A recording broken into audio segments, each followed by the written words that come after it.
Selamat pagi saudara-saudari yang terkasih di dalam Kristus. Pada hari ini kita merayakan perayaan Sabda dengan tema menempuh ujian akhir.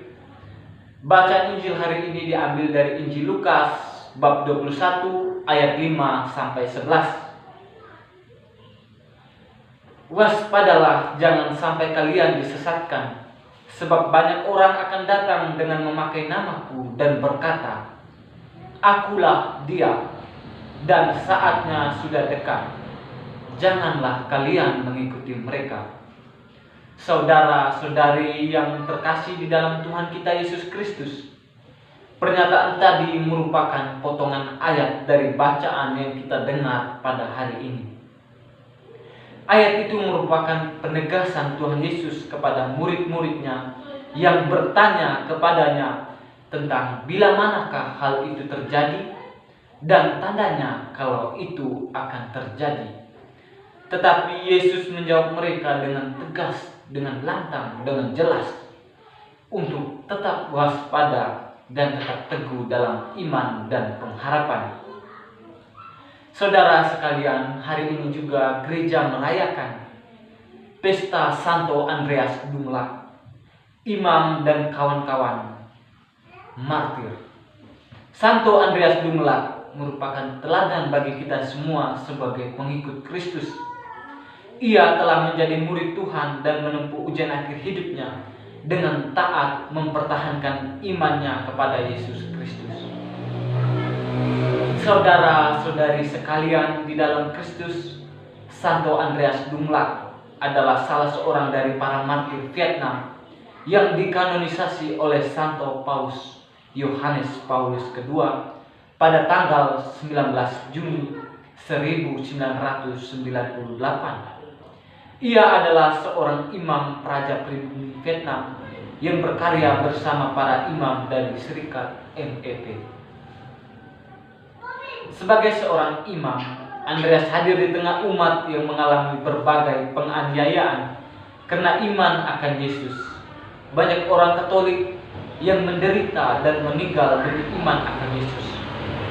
Andreas Dumlak sendiri dibunuh di Hanoi, Vietnam pada 21 Desember 1839. Dan pada tanggal 19 Juni 1988, Andreas Dumlak bersama teman-temannya dikanonisasi oleh Paus Yohanes Paulus II. Santo Andreas patut kita puji sebagai martir, bukan pertama-tama karena darah yang tercurah sehingga dia mati. Santo Andreas menjadi martir yakni karena saksi iman, karena hidup matinya merupakan kesaksian bahwa iman seorang murid Kristus nampak dalam kata-kata, perbuatan, dan hidup serta matinya. Saudara-saudari yang terkasih di dalam Kristus, dalam kisah Injil yang kita dengar, bagaimana ada beberapa orang berbicara tentang bait Allah dan mengagumi bangunan yang dihiasi dengan indah dan berbagai macam barang persembahan. Tetapi Yesus berkata kepada mereka, akan tiba harinya segala yang kelihatan di situ diruntuhkan, dan tidak akan satu batu pun dibiarkan terletak di atas batu yang lain. Ia menyampaikan pesan yang jelas dan tegas kepada kita semua, bahwa untuk tidak serta-merta terpersona oleh aspek fisik lahiriah saja, sesuatu yang kasat mata yang kadangkala mengubah pikiran kita serta menipu dan menggoda kita agar kita hidup di dalam kegelapan. Lalu dalam bacaan Injil juga kita dengar murid-murid Yesus bertanya kepada Yesus, Guru, bila manakah hal itu akan terjadi? Dan apakah tandanya kalau itu akan terjadi? Lalu Yesus menjawab mereka dengan tegas, waspadalah, jangan sampai kalian disesatkan, sebab banyak orang akan datang dengan memakai namaku dan berkata, Akulah dia, dan saatnya sudah dekat. Lalu Yesus juga berkata, bangsa akan bangsa, bangsa akan bangkit melawan bangsa, dan kerajaan akan bangkit melawan kerajaan. Akan terjadi gempa bumi yang dahsyat, dan berbagai tempat akan ada penyakit dan kelaparan.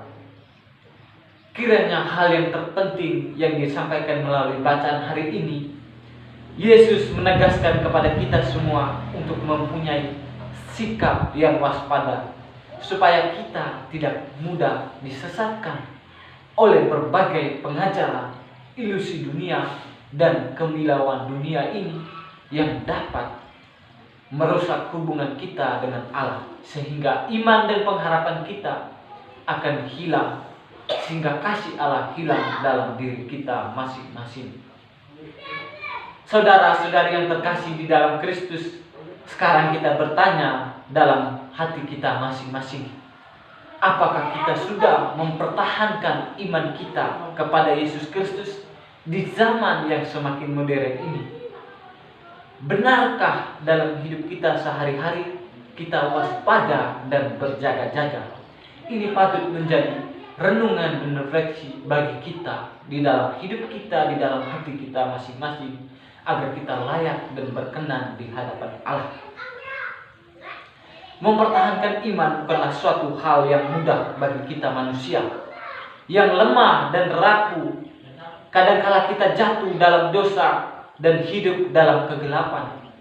Tetapi Allah yang sungguh luar biasa selalu menyertai dan membimbing hidup kita untuk ke arah yang lebih baik, sehingga kasih dan berkat Allah selalu menyertai hidup kita dalam menghadapi tantangan dan cobaan hidup ini. Diperlukan sikap bijaksana dan rendah hati, sehingga kita mampu menghadapi cobaan dan tantangan hidup ini dengan bijaksana. Dalam bacaan hari ini juga Yesus mengingatkan kita untuk tidak serta-merta terpersona oleh aspek fisik lahiriah dari sesuatu yang kasat mata, yang kadangkala menipu dan menggoda kita. Dia mengharuskan kita untuk melihat nilai lebih dalam dari semua yang terjadi, yang tampak, yang ada di depan mata kita. Saudara-saudari terkasih, dalam kesempatan yang cerah dan berbahagia ini, kita semua ditegaskan oleh Yesus sendiri untuk tetap waspada dan tetap teguh dalam iman. Jika kita merasa belum waspada dan seringkali menyangkal Tuhan dalam hidup kita masing-masing, sekarang sudah saatnya kita untuk tetap waspada dan berjaga-jaga, serta tetap kuat dalam iman dan pengharapan akan Yesus Kristus. Saudara-saudari sekalian, semoga pewartaan pada pagi hari ini menginspirasi kehidupan kita. Setidaknya pagi ini kita memperoleh penegasan bahwa kita harus waspada dan tetap mempertahankan iman kita di berbagai situasi dan berbagai persoalan hidup kita, agar iman dan pengharapan kita tetap teguh dalam Yesus Kristus. Dan semoga penyertaan kita selalu dibimbing oleh Tuhan, dan Roh Kudus selalu membimbing hidup kita. Kemuliaan kepada Bapa dan Putra dan Roh Kudus, seperti pada permulaan, sekarang, selalu, dan sepanjang segala abad. Amin.